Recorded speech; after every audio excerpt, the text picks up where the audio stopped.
You get the news on a Tuesday afternoon, the good kind, and the first thing your body does is look for someone to tell. You open your messages. There's the name, right at the top, where it always is. Your thumb hovers. And in the 4 seconds before you type, something quietly gets to work. By the time the message is written, the news is smaller than it was.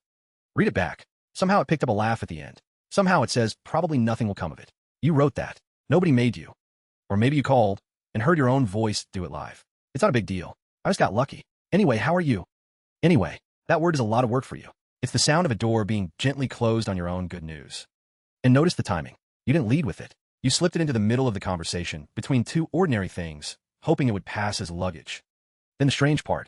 They said congratulations, warmly enough. And you hung up feeling a little emptier than before you told them. Hold that feeling because it's the clue. You shrank the thing yourself, and then felt unseen when it came back small. Now compare. When a news is bad, you don't edit like this. Bad news you can hand over whole. You've called this person in pieces without rehearsing a word. But one piece of pure good fortune needs a disclaimer and 2 exits. So there's a pattern here, and it's precise.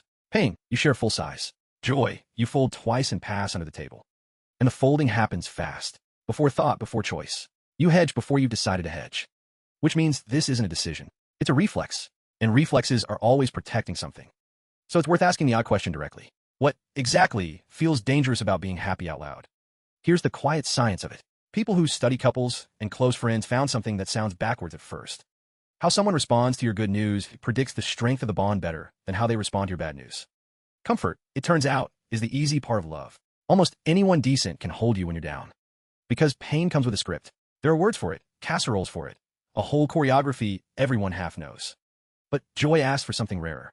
It asks someone to be glad for you when there's nothing in it for them. No role to play. No one to rescue. When you share pain, the worst that comes back is pity. When you share joy, the worst that comes back is a beat of silence. A smile arriving half a second late. And in that half second, you'd see the thing you never want to see in someone you love. That your happiness cost them something. So sharing joy is the more exposed act. It tests the bond itself with no script to hide in. Somewhere inside, you've always known that. Which is why the shrinking isn't really about modesty. It's a forecast. And forecasts get written early. Go back to wherever you first came home shining.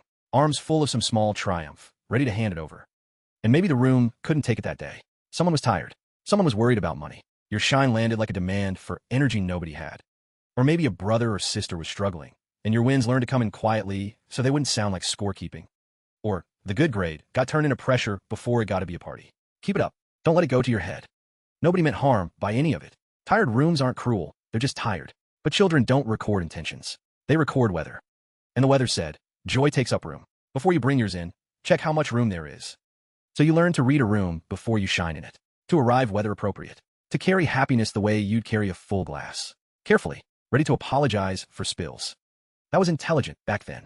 Genuinely. Making yourself small was how you kept the peace in a room you couldn't leave. The trouble is only that the room changed and the habit didn't. The forecast still runs. It just runs on old data. Watch how fluent you become. The reflexive, it's nothing. The luck story, told before anyone even asked how you did it. The joke at your own expense, placed just ahead of the achievement like a guardrail. If you laugh at yourself first, nobody else gets the chance to do it with feeling. The sideways delivery. Mentioning the promotion inside a message about something else entirely. 7th line down, no capital letters. You call all this humility. But watch yourself with the one person you're fully safe with, if you have one. The news comes out at actual size. Same you. Same news. Different room. Which proves it was never your personality. It's a prediction, and predictions can be wrong. Now look at what the habit quietly costs. Because it isn't free. Closeness runs on being seen. Every time you hand someone the small version, you've asked them to know you slightly less. And they answer the size you gave them. A shrug for a shrug. Mild words for a mild telling. People mostly take our word for how much things matter.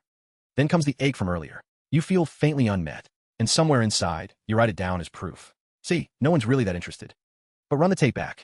They responded to a small thing because you handed them a small thing. The experiment was rigged before it started. It cost them too, by the way. Being trusted with someone's full-size joy is one of the better gifts a person can get. You've been quietly keeping it from people who wanted it. And it costs the joy itself. Unshared, good news has a short half-life. By Friday, the promotion is just a fact, and the window where it could have been a celebration has closed quietly, the way they do. Now, walk around to the other side of the conversation, because the view is different over there. The people who love you are mostly not waiting to envy you. When your name lights up with good news, something in them lifts before thought gets involved. A full-size telling isn't a burden to them. It's a compliment.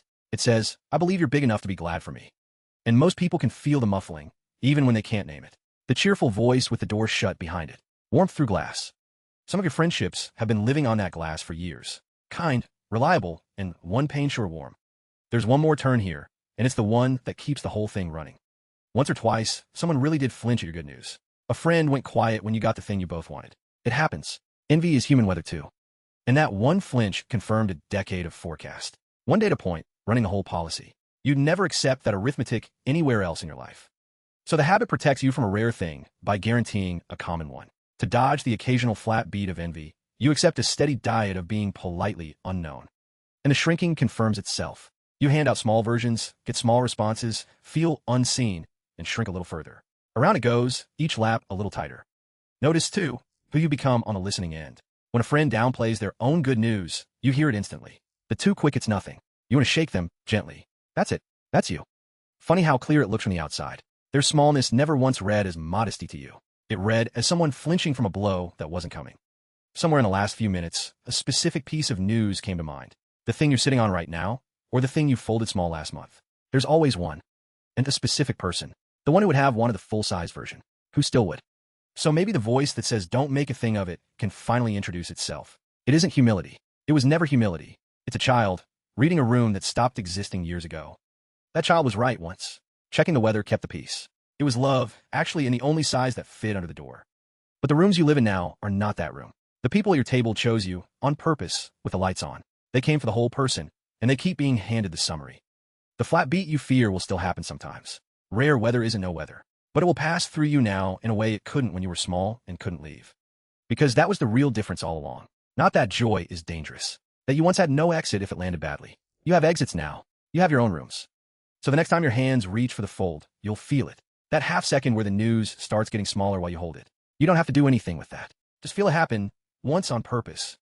The news was never too big. The room was just small once. All these years you weren't being modest. You were being careful in rooms where you no longer need to be.